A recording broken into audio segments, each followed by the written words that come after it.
안녕하세요. 저는 50대 여성이에요. 돌이켜보면 제 인생은 그다지 평범하진 않았습니다. 출발선은 남들과 크게 다르지 않았고, 가는 길 역시 너무 앞서는 것도 그렇다고 뒤에 있는 것도 아닌 중간 어디쯤을 유지했지만 어느 순간부터는 아니었죠. 무던하고 느릴 것만 같았던 제 인생의 속도가 바뀌게 된 것은 바로 결혼을 하고 나서였습니다. 어머니가 오랜 암투병을 하다 돌아가신 뒤에 저는 결혼에 대한 생각이 전혀 없었고 누군가를 만나는 것 자체를 하지 않았어요. 주변에는 적어도 10년 이상 된 오래된 친구들만 있었고 새로운 사람은 곁에 두지도 않았죠. 그렇지만 은행원이었던 직업 특성상 만나고 싶지 않아도 만나야 하는 경우가 많았습니다. 은행원 하면 단순히 계산만 잘하면 그만이라고 생각하시는 분들이 많겠지만 은행원도 사실은 영업이 바탕이 돼야 하는 일이었어요. 저는 그리 헌신적인 성품은 아니었지만 일을 하는 동안 자연스럽게 자세를 낮췄죠. 타고난 성격이 그러지 않은 만큼 저 스스로를 억누르고 고객에게 최선을 다했습니다. 그래서인지 누구보다 까다로운 사람을 잘 다뤘죠. 그리고 그 까다로운 고객 중에서 저를 몹시 마음에 들어하는 사람들이 많았어요. 거기에는 한 아주머니도 포함이 돼 있었죠. 하루에 한 번씩 은행에 와서 저를 찾는 고객 중에 한 분이었거든요. 아가씨, 진짜 내가 이런 말 어디서 하는 사람 아니야. 진짜 괜찮은 사람 있어서 그래요. 딱 한 번만 속는다고 생각하고 만나볼 순 없을까? 그게 제가 결혼에 관심이 없어서 그래요. 정말 죄송합니다. 곤란하게 만든 거 알아요. 나도 어디서 이런 말 함부로 하지도 않고. 진짜 미안합니다. 그저 아가씨는 일을 하는 건데 계속 귀찮게 굴어서요. 하지만 정말 늙은이 소원이라 그래요. 저는 정말 생각이 없어서요. 너무 곤란해요, 고객님. 둘이 잘 되지 않아도 난 정말 괜찮아요. 그거랑 관계가 없어요. 그러니까 괜히 2중, 3중으로 걱정은 안 해도 된다니까요. 저는 그냥 만나기만 해봤으면 해서 그래요. 사람이 그래요. 인연이란 게 정말 있다니까. 너무 잘 어울릴 것 같아서 그래요. 네? 몇 번이나 정중하게 거절을 해왔습니다. 하지만 비가 와도 눈이 와도 찾아오는 통에 결국엔 그 자리에 나가게 됐죠. 비록 까다로운 고객이긴 하지만 저를 예뻐해 주셨고 매번 거절하는 게 어느 순간부터는 더 힘들었기 때문이었습니다. 그런데 의외로 상대 남자가 꽤 괜찮았어요. 뭐랄까, 처음 인사를 하고 씩 웃는데 너무 착해 보인다고 해야 할까? 눈은 선했고 이야기는 경청했고 매너도 넘쳤습니다. 그래서 그 뒤로도 3번을 더 만나게 됐고 우린 연인으로 발전하게 됐어요. 속으로 저는 진짜 인연인가? 하는 생각이 들었고 저와 남자친구를 이어준 그분에게 고마울 지경이었죠. 그리고 만남이 1년, 2년 가까이 이어지면서 뒤늦게 알게 됐습니다. 저와 남자친구를 이어준 사람이 바로 그 남자의 어머니였다는 사실이었죠. 솔직히 처음에 알게 됐을 때는 남자친구에게 따지기도 했습니다. 아무리 그래도 그건 일찍 말했어야지. 계속 은행 오실 때마다 그냥 고객처럼 대했는데. 뭐 어때? 그리고 엄마가 말하지 못하겠어. 자기 불편해할 거라고. 당연히 불편하지. 설마 했는데 그래도 아니라고 하니까 진짜 아닌 줄 알았다고. 결혼 이야기가 나오니까 이야기한 거야. 우리가 연애하는데 엄마 이야기까지 하는 게 더 오버 아니야? 엄마가 누구든 뭐든 그거랑 관계없이 자기랑 나 둘의 문제잖아. 그야 그렇지만. 그리고 말이 나와서 하는 말인데 오히려 좋지. 엄마가 자기를 꼭 집어서 좋다고 하셨잖아. 며느리를 마음에 들어하는 시어머니, 그게 더 좋은 거 아니야? 반대하거나 마음에 안 들어하는 것보다는 100배는 나은 것 같은데? 그런가? 당연하지. 나는 우리 엄마 말이라면 무조건 들어. 엄마가 나를 얼마나 힘들게 키우셨는데. 그리고 무엇보다 우리 엄마 아무나 좋아하는 사람 아니야. 호불호가 얼마나 강한데. 그리고 한번 결정하신 건 바꾸지 않는 분이시고. 이것저것 따지지 않았다면 거짓말일 겁니다. 남편의 성격, 직업, 그리고 시어머니가 될 분의 말투나 행동까지 하나하나 계산해 넣었어요. 애초에 제게 결혼은 그렇게 중요한 부분이 아니었고 하지 않아도 상관없다는 생각은 그때도 그대로였기 때문이죠. 하지만 그때는 해야 한다라는 쪽으로 기울게 됐습니다. 효심이 깊은 게 마음에 걸리지만 그만큼 가정적인 성격, 까다로운 부분이 걸리긴 해도 저를 무척 좋아하는 시어머니의 조합은 확률적으로 봐도 불행보다는 행복에 가까운 결혼이 될 것 같았거든요. 그리고 그건 실제로도 그랬습니다. 시어머니는 결혼 이후에는 늘 저를 먼저 배려하셨어요. 아니, 너 여기는 왜 왔어? 오늘 빨간 날 아니냐? 엄마랑 외식이라도 할까 해서 이사람이랑 같이 왔지. 뭐? 아니, 모처럼 쉬는 날에 2시간 걸려서 여기로 왔다는 거야? 왜 엄마? 나 매번 그랬잖아. 결혼 전부터 쭉. 결혼했으니까 이제 같이 오는 거고. 여기 오는 길 꽤 멀다. 그러게 왜 이사를 했어? 이렇게 멀리. 시어머니는 남편의 해맑은 표정에 인상까지 쓰면서 등짝을 두들겼습니다. 내가 왜 멀리 이사를 왔냐고? 네가 이럴까봐 그랬다 이놈아. 넌 결혼을 했으면 아내한테 잘해. 그리고 효도를 하려거든 너 혼자 하면 되는 거지. 왜 쉬는 날까지 아내까지 들들 볶아? 못난 놈. 내가 널 그렇게 가르쳤어? 이놈은 몇 대 더 맞아야 돼, 이놈 새끼. 엄마 아파. 평생을 한 번을 안 때리셨으면서 갑자기 왜 그래? 적응 못하겠어. 아니, 그리고 엄마가 하도 우리 며느리, 울 며느라기 이러니까 데리고 왔지. 엄마도 좋아할 줄 알고. 나가서 맛있는 것도 먹고 그러면 되잖아. 싫어? 싫은 거야? 물론 좋지. 좋지만 그래도 모처럼 쉬는 날이잖니. 은행 일이 얼마나 힘든 줄 알아? 애 좀 편안하게 쉬게 하지. 결혼하고 신혼여행 다녀와서 인사한 게 저번 주야. 그런 애를 여기로 끌고 와? 네가 생각이 있는 놈이야? 남편과 시어머니가 그러는 걸 보면서 저는 돌아가신 어머니 생각이 날 때가 많았습니다. 투덜투덜하면서도 서로가 좋아하고 투닥거리면서도 재미있는 그런 모자였거든요. 그래서 저는 그걸 보면서 어머니가 살아계셨다면 저도 그렇게 지냈을까 하는 상상을 하곤 했어요.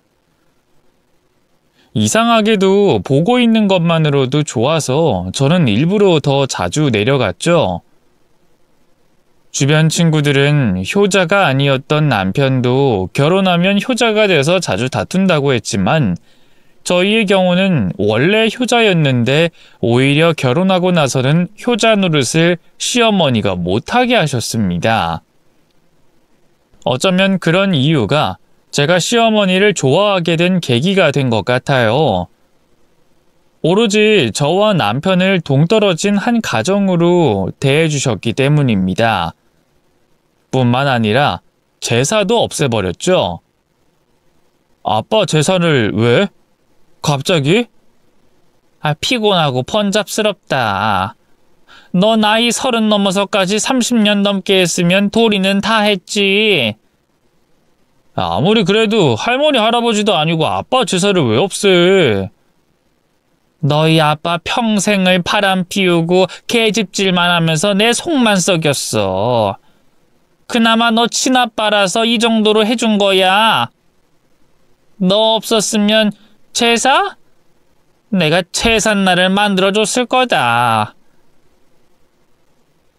그래도 이제까지 늘 했잖아. 갑자기 나 결혼하고 없애는 건 뭐야? 말했잖아. 피곤하고 번잡스럽다고.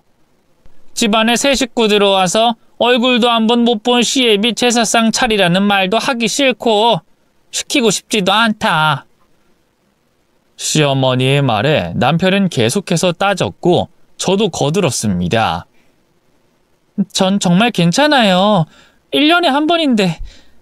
그리고 그 핑계로라도 어머님 뵈러 오는 것도 좋고요.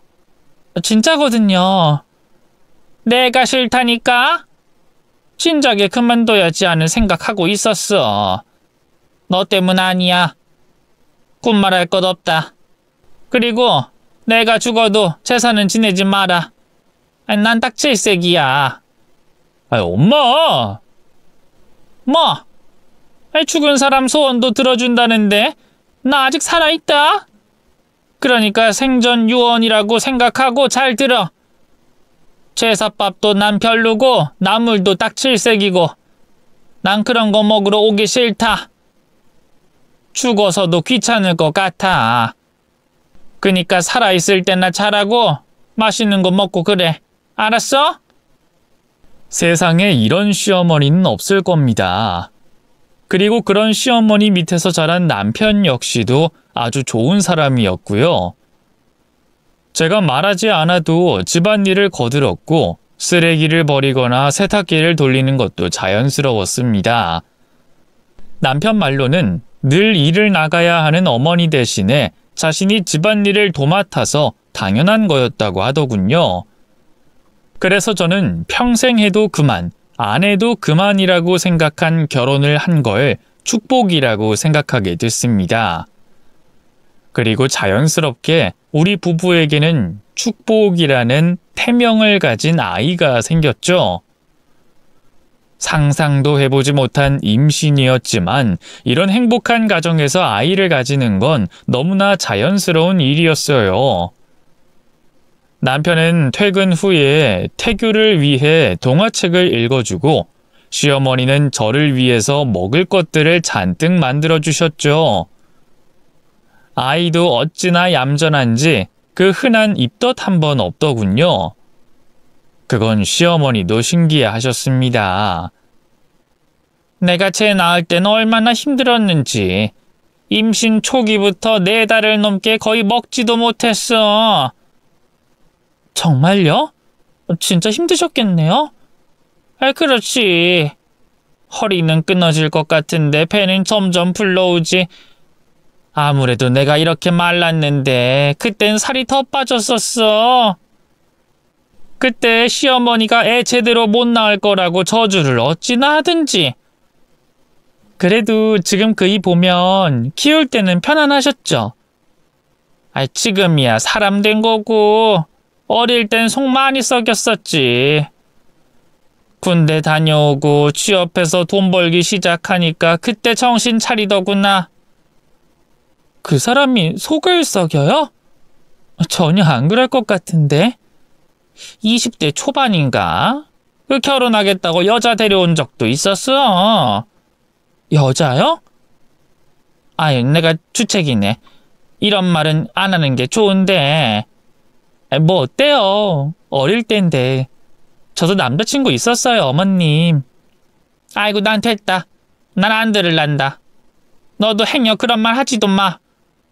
이미 다 알아요. 남편도 말해줬고요. 어머님이 굉장히 싫어하셨다고. 그래? 당연히 싫지. 군대도 안 다녀와서 일도 한 번 안 해본 애가 무슨 여자랑 결혼을 한다고? 제가 의외로 성격이 급해. 그래도 우리 축복이는 널 닮아서 느긋하고 무던한 성격일 것 같아서 내가 안심이다. 지금도 봐라. 이렇게 얌전하고 착하니. 진짜 그랬으면 좋겠네요. 근데 전 축복이가 어머님이랑 닮았으면 좋겠어요. 얘가 못하는 말이 없네. 안 돼. 팔자 사납고 꼬인다. 그저 너랑 똑 닮았으면 좋겠구나. 아이보다는 제 건강을 우선해 두고 남편보다는 제 기분을 더 신경 써주는 그런 시어머니 본 적 있으신가요? 저 역시도 한 번도 들어보지 못했습니다. 그래서 그런 시어머니가 너무 좋았어요. 임신 기간 중에는 감정이 오락가락 했었는데도 시어머니에게는 늘 눈물이 왈칵 날 정도로 감사한 일들 뿐이었습니다. 그렇게 저는 온전한 사랑을 받으며 아이를 무사히 출산했죠. 출산했을 때도 시어머니는 아이보다는 저를 먼저 보러 오셨고요. 그런 모습에 곁에 있던 저희 아버지도 감동을 받았을 정도였답니다. 아이, 돌아가신 네 엄마가 이 모습 보면 얼마나 좋았겠니? 그러지 못해서 안사돈과 너를 인연으로 묶어두신 게 아닌가 싶다. 아빠도 그렇게 생각해?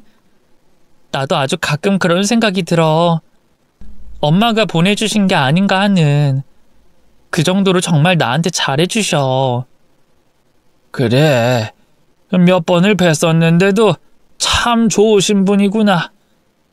다행이다. 진짜 다행이야. 절대로 무너지지 않을 견고한 행복이 저를 감싸고 있다고 생각했습니다.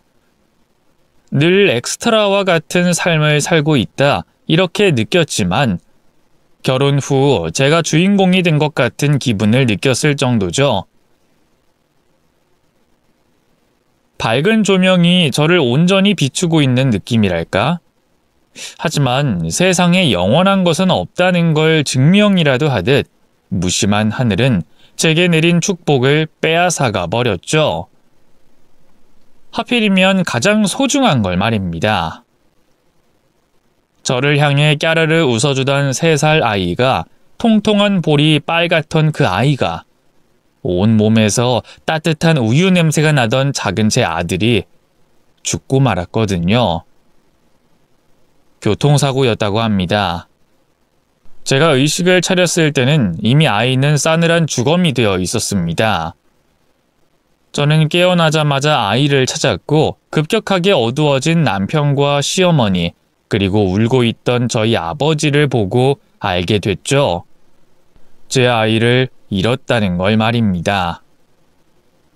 새끼를 잃은 짐승이 포효하듯이 저는 입을 벌리고 울었죠. 심장이 뜯어지는 통증과 쉬지 않고 흐르는 눈물로도 씻을 수 없는 고통이었습니다. 모든 게 거짓말 같았고 다들 저를 속이고 있는 것 같았으며 악몽 속에서 깨지 못한 것 같은 그 기분. 어떨 때는 꿈을 꾸고 있다고 얼른 깨어나서 내 아이를 만나겠노라. 제 뺨을 스스로 때리고 온 몸을 주먹으로 치기도 했죠. 하지만 그건 꿈이 아니었습니다. 아무리 기다려도 깨지 않았으니까요. 음주운전 차량이 역주행을 했고 운전하던 남편이 그걸 피하려다가 차가 전복됐다고 합니다. 저는 뒷좌석에 아이와 함께 있었고 아이는 카시트의 안전띠까지 한 상태였다는 걸 저 역시 기억하고 있죠. 문제는 사고가 난 것과 그 뒤가 전혀 생각이 나지 않는다는 거였습니다. 제가 뒤늦게 들은 건 사고가 나기 바로 직전에 아이를 온몸으로 감싸 보호했다는 거였죠. 하지만 저는 그 이야기에 더욱 절망했습니다. 아이를 지키지 못했다는 거니까요. 그리고 전 다시 원망할 상대를 찾았죠. 우습게도 음주운전을 한 가해자보다 가까운 남편을 더 원망했습니다. 왜 당신은 멀쩡해? 왜 당신은 살아있어? 왜? 왜? 나는 왜 살아있어? 여보, 그러다가 또 쓰러져. 흥분 가라앉혀. 당신 수술 크게 했다고, 어? 그냥 죽지. 다 같이 죽지. 왜 살아있어? 왜? 아이의 장례식을 치른 뒤에 고통스러웠던 건 바로 제가 살아있다는 거였어요. 아이를 먼저 보내고 꾸역꾸역 공기를 마시면서 숨을 쉬고 있다는 게 역겨웠고, 아무것도 먹지 않다가 그대로 죽고 싶은데도 배가 고프다는 게 끔찍했죠. 제게 너무나 소중했던 아이를 잃어놓고 그냥 사라지는 게 너무 싫었습니다. 매일 울고 또 울다가 지쳐서 잠들었다가 일어나는 일상이 반복되는 게 지옥이었죠. 그리고 한 달, 두 달, 달을 넘기자 남편이 먼저 정신을 차렸습니다. 산 사람은 살아야 될 거 아니야. 이게 집이야? 당신도 언제까지 그럴 건데 정신 차려! 산 사람? 지금 당신 우리 애가 죽었다고 말하는 거야? 죽었다고! 그래서 뭐 뒤따라 따라가게? 어? 이대로 죽을 생각이야? 죽고 싶다고. 차라리 그때 같이 갔으면 좋았을 텐데. 죽어. 그럼 잘도 우리 아들이 좋아하겠다. 천국이 있다면 자살해서 거긴 갈 수 있겠어? 죽으면 뭘 해? 같이 있지도 못하는데. 그러니까 제발, 제발 좀 정신 좀 차려. 결국 남편의 손에 이끌려 정신건강의학과를 가게 됐어요. 꾸준히 상담도 받고 약도 복용하기 시작했죠. 그럼에도 차도가 없어 혹여 제가 극단적인 선택을 시도할까 시어머니까지 저희 집에 와서 지내게 됐습니다. 시어머니는 이겨라, 힘내라 이런 말을 하진 않았어요. 더 울어. 괜찮다. 억지로 기억하지 않으려고 할 필요도 없다. 사람마다 속도가 다르다. 조급할 것도 서두를 것도 없이 느려도 조금씩 하면 되는 거야. 넌 아직 잊을 준비가 안 된 거고 내 아들은 극복하려고 노력하는 거고. 알았지? 네. 근데 어머님, 저요. 왜 이렇게 계속 아파요? 아프지. 그럼. 괜히 자식을 가슴에 묻는다고 하겠어? 심장을 찢어서 그 안에 담는 건데 당연히 아프지. 아프면 아프다고 말하고 슬프면 나한테 기대서 울어. 그래도 나 두고 먼저 가지 마라. 응? 너까지 이러면 난 어떻게 사니? 저는 시어머니의 말에 무너지듯 시어머니의 품에 안겨 울었습니다.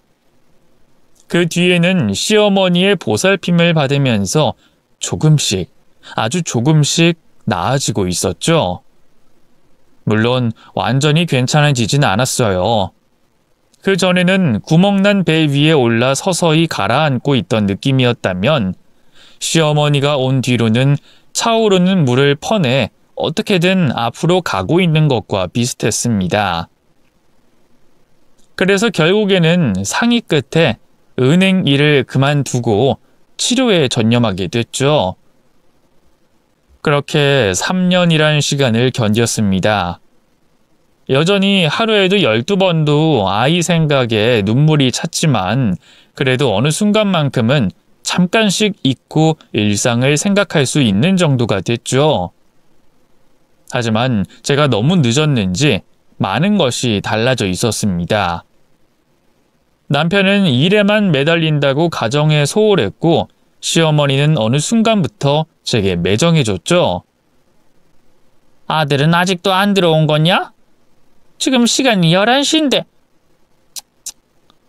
요즘 들어서 특히나 더 그러네요. 이게 다 누구 탓이겠니? 너, 바로 너 말이다. 혼자서 돈 버는 게 얼마나 힘들었으면 애가 자꾸 밖으로 나돌아. 그니까 멀쩡한 일은 왜 괜히 그만둬서는. 그때는 어머님도 그게 좋겠다고 하셨잖아요. 그니까 이제 좀 괜찮아졌으면 다시 들어가든가 해야 될 거 아니야. 멀쩡한 직업에 경력까지 있는데 왜 아직도 집에서 그러고 있냐고. 가정주부 뭐 이런 거 할 생각은 아니지? 조만간 아르바이트라도 할까 해요. 제대로 된 직장 구해서 들어가. 헛소리 하지 말고. 내 말 명심해라. 어? 그 전에도 한두 번씩 말하긴 했었습니다. 여자도 직장을 가져야 한다. 홀로 설 수 있어야 한다는 말이었죠. 하지만 그렇게까지 화를 내신 적은 처음이었어요. 아마도 남편이 저 대신에 고생하는 게 보기 힘드셨을 테죠. 그래서 저도 그때부터는 정신을 바짝 차리려고 나름의 노력을 했습니다. 오로지 제가 정신적으로 힘들 때 위로해주고 보살펴줬던 남편과 시어머니를 위해서였죠. 그렇게 이력서를 내고 여기저기 면접을 보고 다니는데 갑작스러운 일이 터지고 말았어요. 바로 시어머니가 뇌졸중으로 쓰러지게 된 겁니다. 하필이면 제가 자리를 비운 사이에 화장실에서 쓰러지셨고 발견이 늦어 후유증이 심각하게 생기고 말았죠. 우리 엄마 어떡해? 어쩌면 좋아, 여보. 분명 괜찮아지실 거야. 수술도 잘 됐다고 하고 무엇보다 강한 분이시잖아. 걱정 마, 응? 나 무서워. 엄마 움직이는 것도 못하고 말씀도 못하시잖아. 이러다가 정말 잘못되기라도 하면. 절대 안 그래. 아니, 내가 그렇게는 못 둬. 걱정하지 마. 내가 돌볼 거야. 당신 면접 본 곳에서 출근하라고 이야기 들었다고 했잖아. 지금 그게 중요해? 난 어머님이 더 먼저야. 어차피 어머님 아니었으면 난 죽은 목숨이었어. 여보, 고마워. 내가 더 열심히 돈 벌어볼게. 벌벌 사지까지 떨면서 울고 있는 남편을 달래주고 저는 결심을 했습니다. 무슨 수를 써서든 시어머니만큼은 지키겠다고요. 어린 시절 돌아가신 어머니, 교통사고로 죽은 내 아이. 저는 이미 너무 많은 사람을 잃었기에 두 번 다시 가족을 잃고 싶지가 않았습니다. 저는 제 모든 힘을 다해서 시어머니의 병간호에 매달렸어요. 오랜 시간 병원에 있다가 퇴원하고 통원 치료를 할 때도 마찬가지였습니다. 처음에 몸의 절반이 마비가 됐기에 제대로 움직이지 못했는데 꾸준히 재활치료를 하면서 양쪽 다리엔 힘이 돌아왔죠. 그리고 이전처럼 또렷하진 않아도 대화를 주고받는데 어려움이 없을 정도가 됐습니다. 이게 간단한 몇 줄의 설명이긴 해도 무려 10년이 걸린 일이었죠. 그 시간이 힘들었는지 묻는다면 고개를 끄덕이겠지만 다시 돌아간다고 해도 저는 똑같이 했을 겁니다. 그만큼 제게는 좋은 기억도 많았죠. 피부 관리도 좀 해. 너 그러다가 한 번에 늙는다. 예쁘게 하고 다녀. 그때는 시어머니의 발음이 굉장히 어눌했을 때라서 종이에 적어 제게 보여주셨어요. 전 그걸 읽고는 웃으면서 말했죠. 사실 어머님이 저를 예뻐해 주시긴 했지만 제가 엄청 예쁜 얼굴은 아니잖아요. 어차피 이렇게 태어난 거 저는 목표가 다르거든요. 목표? 그게 뭔데?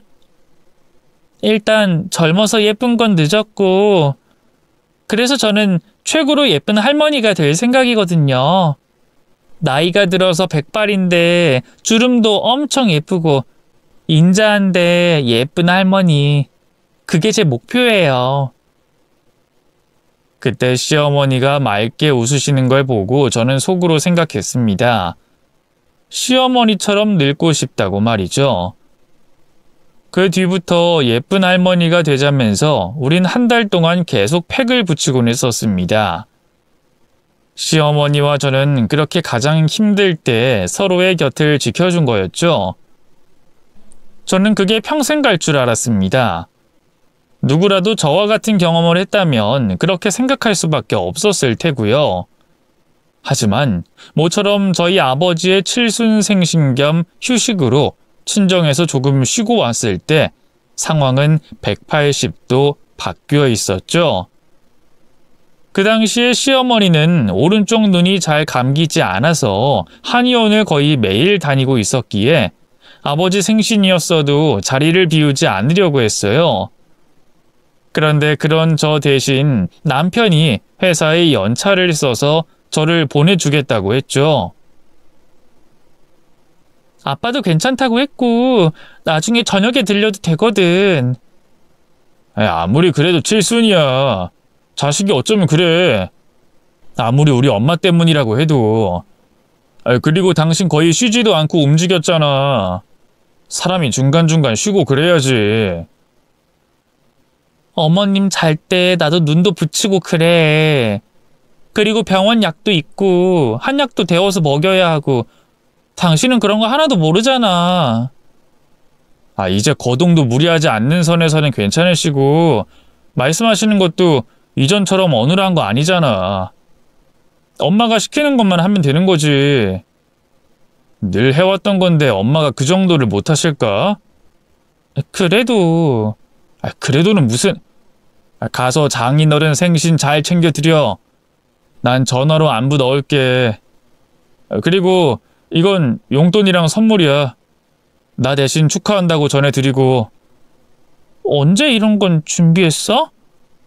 나도 사위야. 그니까 거기서 푹 쉬어. 엄마는 일주일 정도는 푹 쉬었으면 하시던데. 그 정도는 됐어. 얼른 다녀와. 우리 걱정하지 말고. 알았지? 그 마음이 너무 고마워 양손 가득 장까지 봐서 돌아갔습니다. 헌데 저를 가장 먼저 마주한 건 남편도 시어머니도 아닌 낯선 여자였어요. 진한 화장에 까만색 긴 머리, 아슬아슬할 정도로 짧은 치마를 입고 있었고 저를 보며 놀란 듯이 남편 뒤에 숨는 여자를 보고 기분이 이상했습니다. 어정쩡한 자세로 나온 시어머니도 저를 보더니 표정이 굳더군요. 어머님, 저 왔어요. 근데 누구... 이 사람은 그러니까 새로운 간병인인데 당신이 이렇게 빨리 올 줄은 몰랐는데 일주일 정도는 있을 줄 알았거든. 갑자기 간병인? 왜 간병인이 필요해?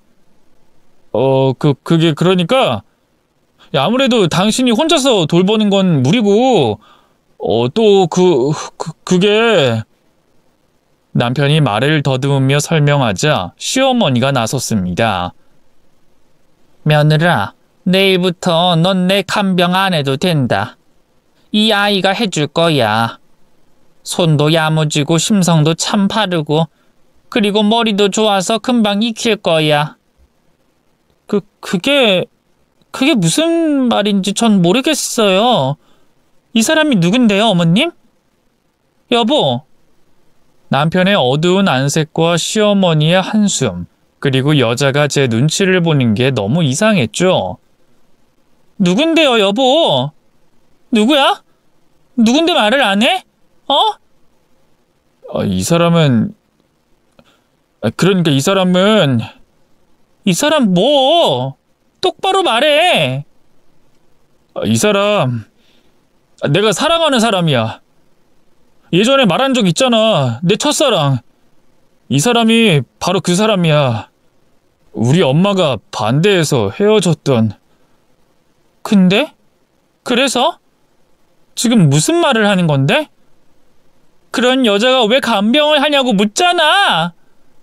이 사람이랑 결혼할 거야. 그러고 싶어. 여보! 당신한테 정말 미안해. 근데 이렇게 됐어. 나도 최대한 가정을 지키려고 했었어. 이렇게 됐다고? 마치 사고처럼 말을 하네? 바람 피운 게 왜 사고야? 우연히 바람 피우는 사람도 있니? 솔직히 우리 꼴을 봐. 아이 잃고 나서 내 생활을 보라고. 나도 지쳤어. 그리고 나도 행복해지고 싶어서 그래. 우리 결혼에 사랑 그런 것보단 정이었잖아. 잘 맞고 나름 나쁘지 않았다는 그 정도? 그걸로 겨우 이어가던 결혼이었어. 나 이 사람이랑 다시 만난 거 한두 해가 아니야. 그런데도 당신은 눈치 못 채더라. 그게 우리 사이야. 진즉에 헤어졌어야 했다고. 그래서 내가 병간호하는 10년 동안 아무 말도 없었어?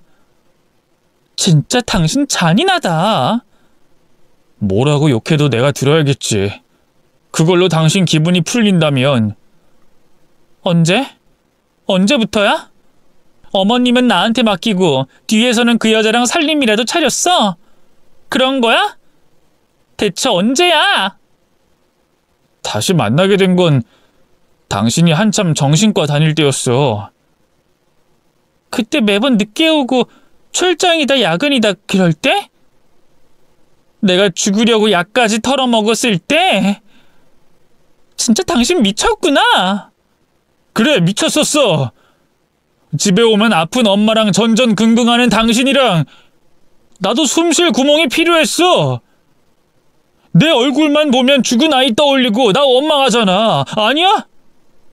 그래, 원망해. 원망하면 좀 어때?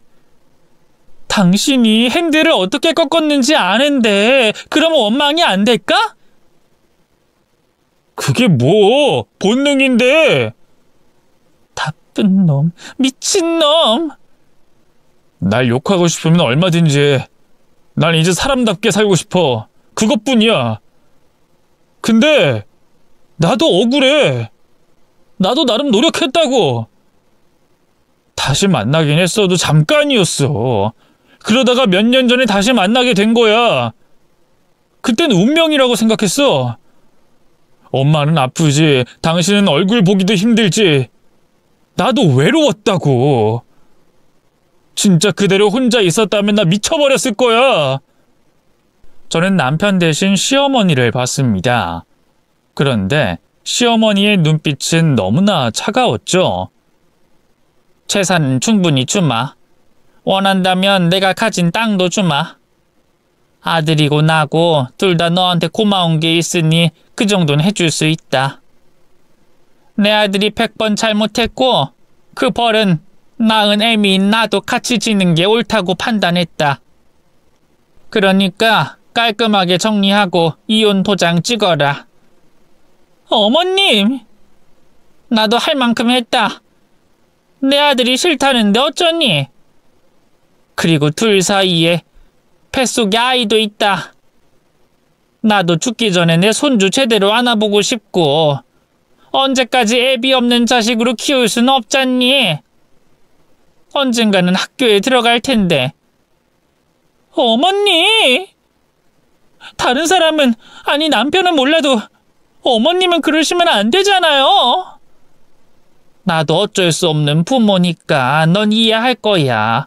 그치? 이혼 못해요. 절대로 안 해요. 누구 좋으라고 이혼을 해요? 껍데기만 붙들고 살아도 소용없어. 내가 그러고 젊은 시절 다 보냈다. 그래도 절대로 안 돌아와. 넌 얼굴도 본 적 없는 내 남편이 그랬어. 죽어서야 돌아오더라.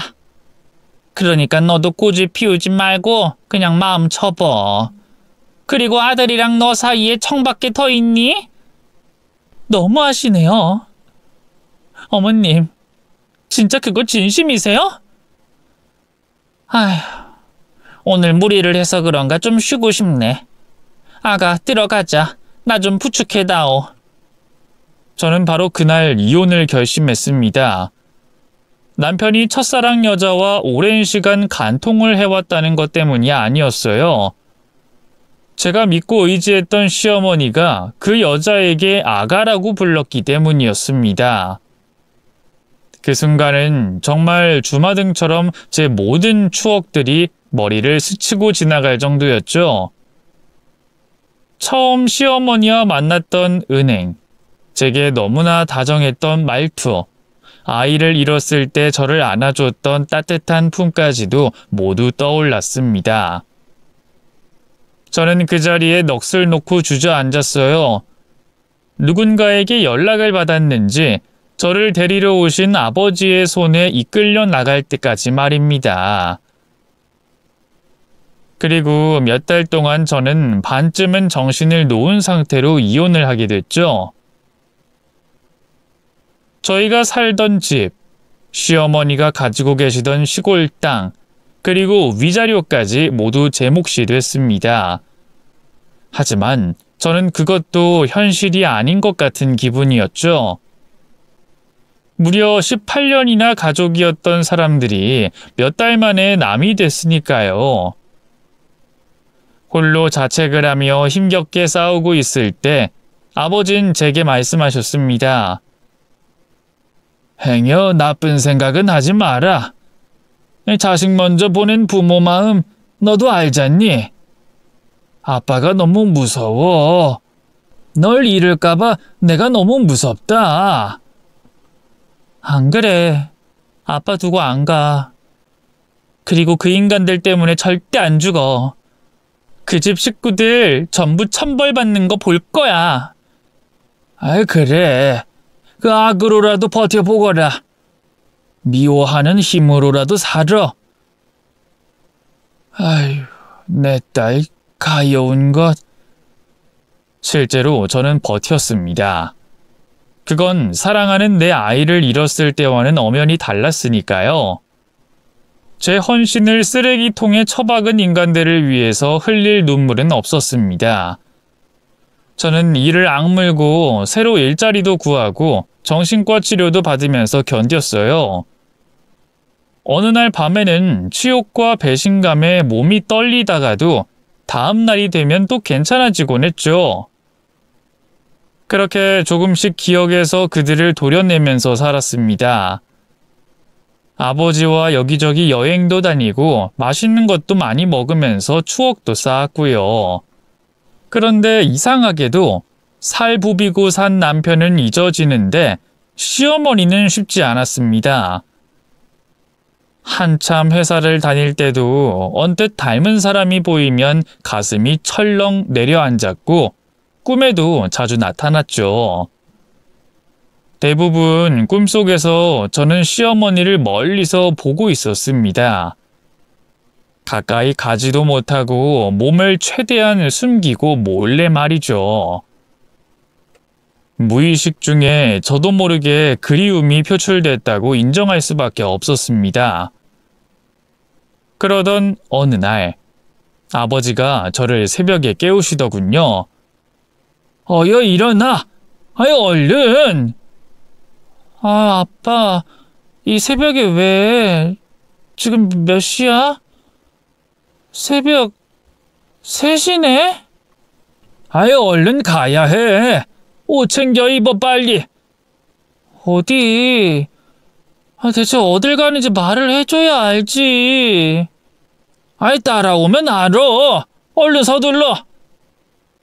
하얗게 질린 아버지의 표정에 저는 영문도 모르고 옷을 입고는 어디론가 가게 됐습니다. 그리고 도착한 곳은 병원이었고 제가 마주한 건 산소호흡기를 쓰고 있는 시어머니였죠. 그곳에는 효자인 남편도 시어머니가 아가라고 불렀던 그 여자도 보이지 않았습니다.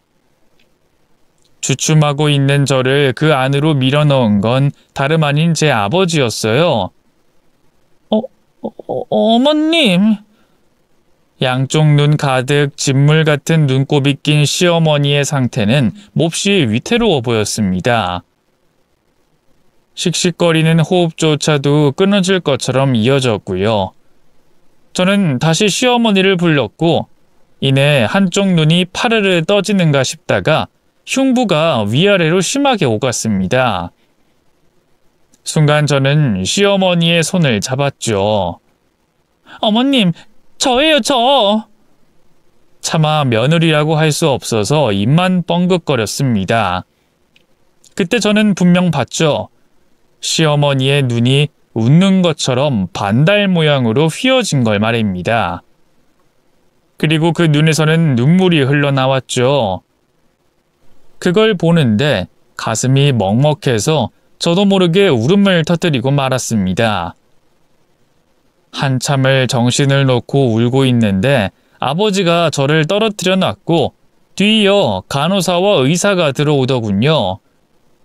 그런데 의식을 확인하고 몇 가지를 더 확인한 후에 사망 시각을 이야기하는 겁니다. 뭐 하는 짓이에요? 뭐라도 해요, 선생님! 하지만 의사 선생님은 어머님이 꽤 오래전에 사전 연명 의료 의향서를 통해 심폐소생술에 대한 연명 치료를 거부했다고 하더군요. 저는 안 된다고 소리를 쳤지만 아버진 죽음을 결정하는 건 당사자가 해야 하는 부분이라고 하며 저를 말리셨습니다. 그리고는 울고 있는 제게 그간 비밀로 해왔던 이야기를 해주셨죠. 바로 시어머니가 저를 쫓아낸 진짜 이유였습니다. 내 생일 전에 사돈한테 연락이 왔어. 자기 아들이 죽을 죄를 지었다고. 그게 무슨 말이야? 아빠 시어머니랑 연락을 했다는 거야? 아이 그래. 자기 아들이 바람 피웠다는 걸 알게 된 모양이더라고. 다 자기 탓이라고 나를 잡고 오시면서 네가 받을 충격이 어떨지 모르겠다면서 두려워하셨지. 그리곤 정신적으로 힘들어서 나쁜 생각하지 못하게 곁에 있어달라고 부탁하시더구나. 그래서 아빠가 그날 날 데리러 온 거야? 아이 그래. 자기가 짐이 된다고 아픈 자기가 일단 떨어지는 게 좋다는 말도 하셨다. 더 이상 자기 힘으로 아들도 막을 수가 없으니 너 고생 그만 시키고 아들이 좋다는 그 여자한테 남은 고생시키면 되지 않겠냐고. 그럼 나 편하라고 그러셨다고? 그런 분이셨잖니. 사도는 참 좋은 분이셨잖니. 왜 말 안 했어? 왜? 왜 아빠가 날 속여? 그냥 말하면 너 고생시키라고? 나도 내 딸 더는 거기 있는 거 싫었다. 이기적이라고 해도 어쩔 수가 없어. 네가 사돈을 얼마나 따르는지 알고 나 같아도 그럴 것 같아서 차마 말을 못했다. 그냥 나중에 때가 되면 네가 좀 괜찮아지면 그때 말하려고 했는데. 3년이야, 3년! 시어머니 분명 3년 전만 해도 건강 되찾고 계셨어. 근데 저렇게 갔다고. 내가 있었다면 저렇게 안 갔어. 울지 마라. 미안하다. 아빠가 미안해. 우리 어머님 불쌍해서 어떡해. 제가 이해할 수 없었던 모든 게 풀리더군요. 저는 알지도 못했던 남편의 불륜을 왜 갑자기 털어놨는지, 소송이고 뭐고 걸 생각도 없었는데 왜 많은 재산과 위자료를 넘겨줬는지 말이죠. 거기에 제가 정신과를 다니면서 마음을 추스르고 있을 때 남편의 외도가 중간에 멈춘 것 역시 남편의 의지가 아닌 시어머니의 설득 때문이었다는 것도 알게 됐어요. 하지만 결국엔 남편이 그 여자를 선택했고 시어머니가 일부러 제게 재산의 대부분을 넘긴 거였던 겁니다. 어머니 말이라면 뭐든 하는 남편은 죄책감을 덜기 위해서 억지로 수긍했던 거였고요. 그리고 나중에 알게 된 건 남편의 첫사랑인 여자는 임신도 거짓이었고 애초에 돈을 노리고 접근한 거였죠. 그래서 남편은 제게 주고 남은 얼마 되지 않는 재산마저 빼앗기고 빚더미에 앉게 됐다고 했습니다. 시어머니는 그 길로 요양병원에 들어가게 된 거였고요. 혼자 그곳에서 외롭고 쓸쓸했을 걸 떠올리면 마음이 너무나 아팠습니다. 계속 꺽꺽 울고 있는 제게 아버진 시어머니의 메모장을 주셨죠. 요양원에 아주 가끔씩 아버지가 오셔서 서로 이야기를 하셨던 것들이었습니다. 거기에는 저에 관한 이야기가 많았는데 그 중에 몇 개만 적자면 다음 생에는 내 딸로 태어나면 좋겠습니다. 가능할까요? 딱 한 번만 허락해 주시면 제가 잘 키워보겠습니다. 첫눈에 반했지 뭡니까? 보름달처럼 환하게 빛이 나는 얼굴이 아직도 생생합니다. 웃는 걸 보고 있으면 거기가 봄같이 따뜻했죠. 많이 아프지 않았으면 좋겠습니다. 저를 미워하는 마음으로라도 오래 살았으면 좋겠어요. 더 많이 사랑해 줄 걸 후회가 됩니다. 제가 억지를 부리지 않았다면 좋은 남자 만나 더 행복했을까요? 전 그게 무섭습니다. 죽기 전에 우리 며느리를 볼 수 있다면 참 좋겠어요. 그건 욕심이겠죠? 제가 죽으면 저 대신 사랑한다는 말 좀 많이 해주세요. 저는 많이 못했거든요. 시어머니가 며느리한테 그런 말을 누가 한답니까? 혹시나 며느리가 질색하고 싫어할까봐 그 말을 아낀 게 참 후회가 됩니다. 우리 며느리가 행복했으면 좋겠어요. 평생이요. 예쁜 할머니가 되면 좋겠어요. 그런 게 있어요. 우리 둘의 약속이라 비밀입니다. 시어머니의 장례를 치르면서 그 글귀를 읽고 또 읽었죠. 뒤늦게 달려온 남편의 멱살을 잡고 주먹으로 얼굴도 때려줬습니다. 술 냄새가 가득해서는 슬리퍼를 끌고 달려온 그 사람이 가여우면서도 너무나 미웠죠. 이전처럼 원망도 하고 싶었습니다. 하지만 저보다 더 슬플 그 사람에게 이번엔 이전처럼 원인을 돌리지도 탓하지도 않았죠. 엄마, 미안해. 내가 미친놈이었어. 내가 엄마 말을 들었어야 했는데. 오열하면서 미안하다, 죄송하다며 바닥에 머리를 박고 있는 남편의 등을 작게 토닥였습니다.